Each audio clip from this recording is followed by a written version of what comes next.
വിദേശ പ്രസംഗത്തിൽ അലഹബാദ് ഹൈക്കോടതി ജഡ്ജി എസ്.കെ. യാദവ് മാപ്പ് പറയണമെന്ന സുപ്രീം കോടതി കൊളീജിയം പരസ്യമായി മാപ്പ് പറയണമെന്നാണ് സുപ്രീം കോടതി കൊളീജിയം പറഞ്ഞിരിക്കുന്നത്. അബ്ദുൾ റഷീദ് ചേരുന്നുണ്ട് വിശദാംശങ്ങളുമായി. റഷീദ്, കഴിഞ്ഞ ദിവസം കൊളീജിയത്തിന് മുൻപാകെ ഹാജരായപ്പോൾ കൊളീജിയം പറഞ്ഞിരുന്നു, ഒരു ജഡ്ജി എന്ന നിലയ്ക്ക് അന്തസ്സും മര്യാദയും കാത്തു സൂക്ഷിക്കണമായിരുന്നു, പൊതു ഇടങ്ങളിൽ ഇത്തരം പ്രസ്താവനകൾ ഇറക്കുമ്പോൾ ശ്രദ്ധിക്കണമായിരുന്നു, മാപ്പ് പറയണമെന്ന് കഴിഞ്ഞ ദിവസം തന്നെ സുപ്രീം കോടതി കൊളീജിയം വ്യക്തമാക്കിയതാണ്. പരസ്യമായി ഖേദം പ്രകടിപ്പിക്കണമെന്ന നിർദ്ദേശം കൂടി പുറത്തേക്ക് വരുന്നു.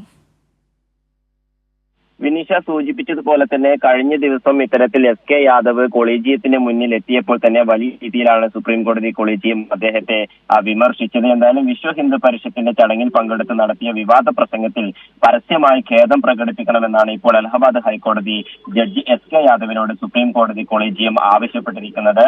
എന്തായാലും വിവാദം എന്നേക്കുമായി അവസാനിപ്പിക്കാൻ പരസ്യ ഖേദ പ്രകടനം ആവശ്യമാണെന്നാണ് കൊളീജിയത്തിന്റെ കണ്ടെത്തൽ. അതേസമയം തന്റെ വാക്കുകൾ യഥാർത്ഥ അർത്ഥത്തിൽ എടുത്തില്ല എന്നായിരുന്നു എസ്.കെ. യാദവ് കൊളീജിയത്തിന് മുന്നിൽ സമർപ്പിച്ച റിപ്പോർട്ടിലും ഒക്കെ തന്നെയും പറയുന്നത്. എന്തായാലും ഈ പരസ്യമായി തന്നെ ഇത്തരത്തിൽ മാപ്പ് പറയണമെന്ന ഒരു നടപടികളിലേക്കാണ് ഇപ്പോൾ സുപ്രീം കോടതി കടന്നിരിക്കുന്നത്. പക്ഷേ ഈ മാപ്പ് പറയുക എന്നതിൽ ഒതുങ്ങിക്കൂടാ എന്നുള്ളതാണ് ഇപ്പോൾ മറ്റു പ്രതിപക്ഷ എംപിമാരും അതോടൊപ്പം നിയമവിദഗ്ധരൊക്കെ തന്നെയും ചൂണ്ടിക്കാട്ടുന്നത്. കാരണം ഇതിൽ കൃത്യമായ നടപടി എടുത്തില്ലെങ്കിൽ ഇത്തരം സംഭവങ്ങൾ വീണ്ടും ആവർത്തിക്കാനുള്ള സാധ്യതകളുണ്ട്.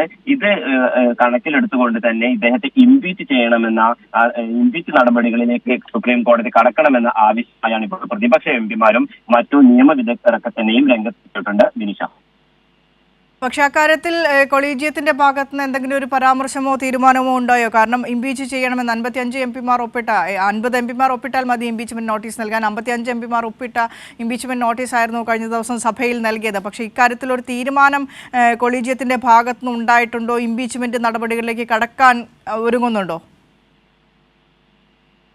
സുപ്രീം കോടതി കൊളീജിയം ഇത്തരത്തിൽ ഈ വിഷയവുമായി ബന്ധപ്പെട്ട ഏതെങ്കിലും തരത്തിൽ വ്യക്തത ഇതുവരെയും വരുത്തിയിട്ടില്ല.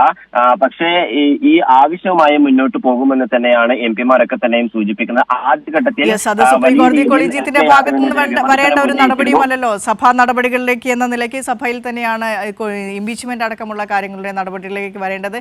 ഇപ്പോൾ സുപ്രീം കോടതി കൊളീജിയം പറഞ്ഞിരിക്കുന്നത് പരസ്യമായി ഖേദം പ്രകടിപ്പിക്കണം എസ്.കെ. യാദവ്. കഴിഞ്ഞ ദിവസമാണ് VHP വേദിയിൽ അത്തരത്തിലൊരു പരാമർശം ഭരണ കക്ഷികൾക്ക് അനുകൂലമായി, അതായത് BJP-ക്കാർക്ക് അനുകൂലമായി ഒരു പരാമർശം കൃത്യമായി അദ്ദേഹത്തിൻ്റെ ഭാഗത്തുണ്ടാകുന്നത്. അതിൽ പരസ്യമായി മാപ്പ് പറയണമെന്നായിരുന്നു പ്രതിപക്ഷാംഗങ്ങളെല്ലാം ആവശ്യപ്പെട്ടത്. അതിൻ്റെ അടിസ്ഥാനത്തിലാണ് സുപ്രീം കോടതി കൊളീജിയം അദ്ദേഹത്തെ നേരിട്ട് ഹാജരാകാൻ വിളിച്ചു വരുത്തുകയും നേരിട്ട് ഹാജരാക്കി വിളിച്ച് വരുത്തിയതിന് ശേഷം അവിടെ അദ്ദേഹത്തോട് പറഞ്ഞത് പരസ്യമായി ഇത്തരത്തിൽ പൊതു ഇടങ്ങളിൽ പ്രസ്താവനകൾ ഇറക്കുമ്പോൾ മര്യാദ പാലിക്കണം, അന്തസ്സ് കാത്തു സൂക്ഷിക്കണം, തന്റെ പ്രസ്താവന വളച്ചൊടിച്ചു എന്നായിരുന്നു ശേഖർ കുമാർ യാദവിന്റെ വാദം.